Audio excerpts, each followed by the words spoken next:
Assalamualaikum warahmatullahi wabarakatuh. Perkenalkan, nama saya Nuris Mulai Nugraha, nomor induk mahasiswa 10221257. Kelas K620 ANR atau akuntansi non-reguler. Nah, di sini saya akan mempresentasikan tentang sistem akuntansi pengeluaran kas. Pengertian sistem akuntansi pengeluaran kas, menurut Mujilan 2012, pengeluaran kas adalah kejadian-kejadian yang berkaitan dengan pendistribusian barang atau jasa ke entitas-entitas lain dan pengumpulan pembayaran-pembayaran.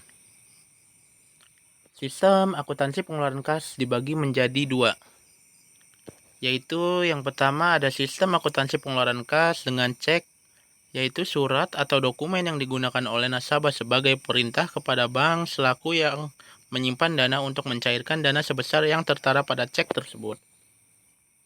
Kedua, sistem pengeluaran kas dengan uang tunai melalui sistem dana kas kecil, yaitu dana yang digunakan untuk pembiayaan operasional perusahaan ataupun hal-hal yang berkaitan dengan aktivitas-aktivitas yang dilakukan oleh perusahaan. Sistem akuntansi pengeluaran kas dengan cek. Deskripsi kegiatan. Pengeluaran kas dalam perusahaan dilakukan dengan menggunakan cek. Pengeluaran kas yang tidak dapat dilakukan dengan cek atau biasanya karena jumlahnya relatif kecil, dilaksanakan melalui dana kas kecil yang diselenggarakan dengan salah satu di antara dua sistem. Yang pertama, Fluctuating Funds Balance System. Kedua, Impress System. Pengeluaran kas dengan cek memiliki kebaikan ditinjau dari pengendalian internal berikut ini. Yang pertama, dengan digunakannya cek atas nama. Pengeluaran cek akan dapat diterima oleh pihak yang namanya sesuai dengan yang ditulis pada formulir cek. Dengan demikian, pengeluaran kas dengan cek menjamin diterimanya cek tersebut oleh pihak yang dimaksud oleh pihak pembayaran. Kedua, dilibatkannya pihak luar. Dalam hal ini, bank dalam pencatatan transaksi pengeluaran kas perusahaan dengan digunakannya cek dalam setiap pengeluaran kas perusahaan. Transaksi pengeluaran kas direkam juga oleh bank yang secara periodik mengirimkan rekening koran bank atau bank statement kepada perusahaan nasabahnya. Rekening koran bank inilah yang dapat digunakan oleh perusahaan untuk mengecek ketelitian catatan transaksi kas perusahaan yang direkam di dalam jurnal penerimaan dan pengeluaran kas. Ketiga, jika sistem perbankan mengembalikan canceled checks kepada checks issuer, pengembalian kas dengan cek memberikan manfaat tambah bagi perusahaan yang mengeluarkan cek dengan dapat digunakannya canceled checks sebagai tanda terima kasih dari pihak yang menerima pembayaran. Fungsi yang terkait dalam sistem akuntansi pengeluaran kas dengan cek adalah yang pertama ada fungsi yang memerlukan pengeluaran kas. Fungsi pengeluaran kas yaitu meliputi pembelian bahan baku maupun berbagai perlengkapan yang diperlukan untuk menunjang aktivitas produksi barang dan jasa serta membayar biaya terkait aktivitas operasional perusahaan. Yang kedua, fungsi kas. Fungsi kas yaitu bertanggung jawab dalam mengisi cek, meminta otentisasi cek dan menyerahkan cek kepada pemegang dana kas kecil pada saat pembentukan dana kas kecil dan pada saat pengisian kembali dana kas kecil. Ketiga, ada fungsi akuntansi. Fungsi akuntansi yaitu memberikan informasi data keuangan untuk pengambilan keputusan akuntansi bisa dianggap sebagai bahasa perusahaan dalam memberikan informasi berupa data-data keuangan yang digunakan untuk pengembalian keputusan. Keempat, fungsi pemeriksa internal. Fungsi pemeriksa internal yaitu bertugas atas perhitungan kas kecil secara periodik dan pencocokan hasil perhitungan dengan catatan kas. Bagian yang terkait dengan sistem akuntansi pengeluaran kas dengan cek. Yang pertama, bukti kas keluar. Bagian ini berfungsi sebagai perintah pengeluaran kas kepada bagian kas sebesar yang tercantum dalam dokumen tersebut. Kedua, cek. Dari sudut sistem akuntansi, cek merupakan dokumen yang digunakan untuk memerintahkan bank melakukan pembayaran sejumlah uang kepada orang atau organisasi yang namanya tercantum pada cek. Ketiga, permintaan cek. Bagian ini berfungsi sebagai permintaan dari fungsi yang memerlukan pengeluaran kas kepada fungsi akuntansi untuk membuat bukti kas keluar. Pengendalian internal sistem akuntansi pengeluaran kas dengan cek. Yang pertama, pengertian pengendalian internal. Menurut James 2013, pengendalian internal atau internal control diartikan sebagai prosedur-prosedur serta proses-proses yang digunakan perusahaan untuk melindungi aset perusahaan, mengolah informasi secara akurat, serta memastikan kepatuhan pada hukum dan peraturan yang berlaku. Yang kedua, unsur-unsur sistem pengendalian internal. Nah, yang pertama organisasi. Kedua, sistem orientasi dan prosedur pencatatan. Ketiga, praktik yang sehat. Keempat, karyawan yang mutunya sesuai dengan tanggung jawabnya. Ketiga, komponen pengendalian internal. Adapun beberapa komponen pengendalian internal yaitu lingkungan pengendalian, penentuan resiko, aktivitas pengendalian, informasi dan komunikasi, serta pengawasan atau pemantauan. Contohnya, lingkungan pengendalian hal ini mencakup etika kompetisi serta integritas dan kepentingan terhadap kesejahteraan organisasi. Penentuan risiko mencakup penentuan risiko ini di semua aspek organisasi dan penentuan kekuatan organisasi melalui evaluasi risiko. Aktivitas pengendalian, aktivitas ini meliputi persetujuan, tanggung jawab, dan kewenangan. Informasi dan komunikasi. Komponen ini merupakan bagian penting dari proses manajemen. Pengawasan atau pemantauan merupakan evaluasi rasional yang dinamis atas informasi yang diberikan kepada komunikasi informasi untuk tujuan manajemen pengendalian. Sistem pengeluaran kas dengan uang tunai melalui sistem dana kas kecil. Deskripsi kegiatan. Penyelenggaraan dana kas kecil yang memungkinkan pengeluaran kas dengan uang tunai dapat diselenggarakan dengan dua cara. Yang pertama, sistem saldo berfluktuasi atau Fluctuating Funds Balance System. Yang kedua, ada Impress System. Dalam sistem saldo berfluktuasi, penyelenggaraan dana kas kecil dilakukan dengan cara prosedur sebagai berikut. Pembentukan dana kas kecil dicatat dengan mendebit akun dana kas kecil. Pengeluaran kas kecil dicatat dengan mengkredit akun dana kas kecil, sehingga setiap saat saldo akan ini berfluktuasi.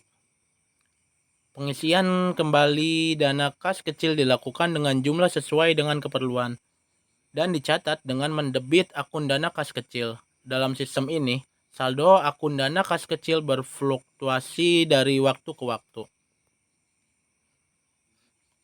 Fungsi yang terkait. Fungsi yang terkait dalam sistem dana kas kecil yaitu ada fungsi kas, fungsi akuntansi, fungsi pemegang dana kas kecil, fungsi yang memerlukan pembayaran tunai, dan juga ada fungsi pemeriksaan internal.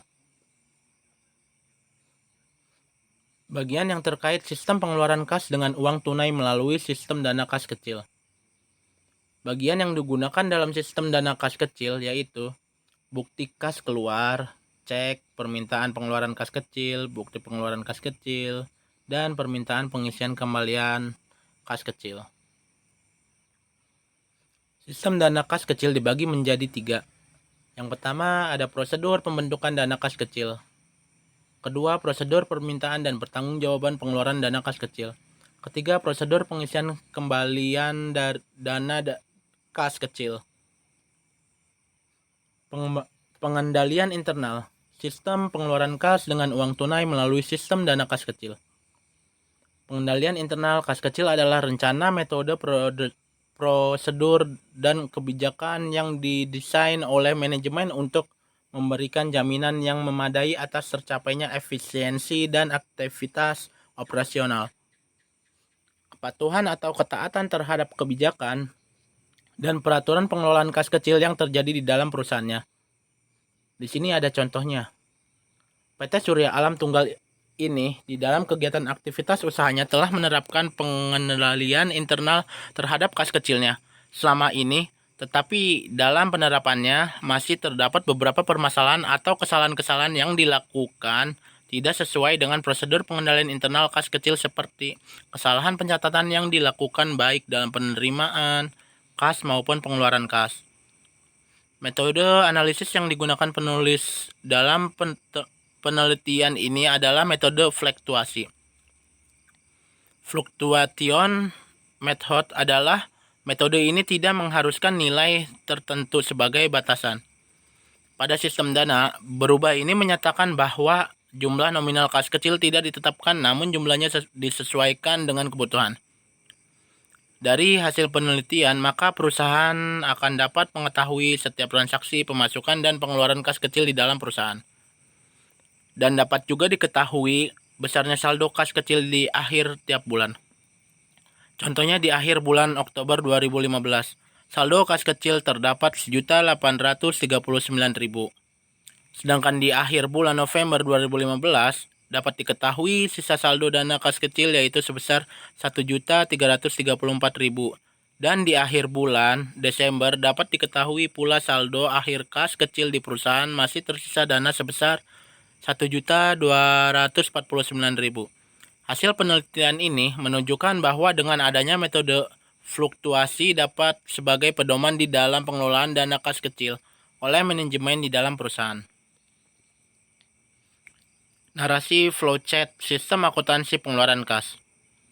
Yang pertama, bagian supplier membuat faktur lengkap 2 lembar, lalu 1 lembar dikirimkan ke bagian pembayaran dan lembar kedua disimpan sebagai arsip. Untuk nomor 2, bagian pembayaran menerima faktur lembar 1 dari supplier. Berdasarkan faktur tersebut, bagian pembayaran membuat surat permintaan pengeluaran kas atau SPPK rangkap 2 lembar. 1 lembar dikirimkan ke manajer dan 2 lembar disimpan sebagai arsip. Ketiga, manajer menerima SPPK 1 lembar berdasarkan SPPK 1 lembar tersebut. Manajer akan menyetujui SPPK tersebut dan mengirimkan SPPK yang telah disetujui kepada bagian pemegang kas. Keempat, bagian pemegang kas menerima SPPK yang telah disetujui. Berdasarkan SPPK yang telah disetujui tersebut, bagian pemegang kas membuat bukti kas keluar atau BKK rangkap 3 lembar. 1 lembar beserta uang dikirimkan ke bagian pembayaran. 2 lembar dikirimkan ke bagian akuntansi dan 3 lembar disimpan sebagai arsip. Kelima, bagian pembayaran menerima BKK 1 lembar beserta uang. Selanjutnya, bagian pembayaran melakukan pembayaran kepada supplier. Keenam, supplier menerima pembayaran dari bagian pembayaran. Berdasarkan pembayaran tersebut, supplier membuat surat penulisan pembayaran atau SPP 2 rangkap. 1 lembar dikirimkan ke bagian pembayaran dan 2 lembar disimpan sebagai arsip. Ketujuh, bagian pembayaran menerima SPP 1 lembar, kemudian membuat laporan pembayaran atau LP 2 rangkap dan 1 lembar dikirimkan ke bagian akuntansi dan 2 lembar disimpan sebagai arsip. Kedelapan, berdasarkan BKK lembar 2 dari bagian pemegang kas dan LP lembar 1 dari bagian pembayaran. Bagian akuntansi membuat laporan pengeluaran kas atau LPK 2 rangkap, 1 lembar dikirimkan ke manajer dan 2 lembar disimpan sebagai arsip. Berikut ini contoh flowchart-nya yang tadi narasi itu.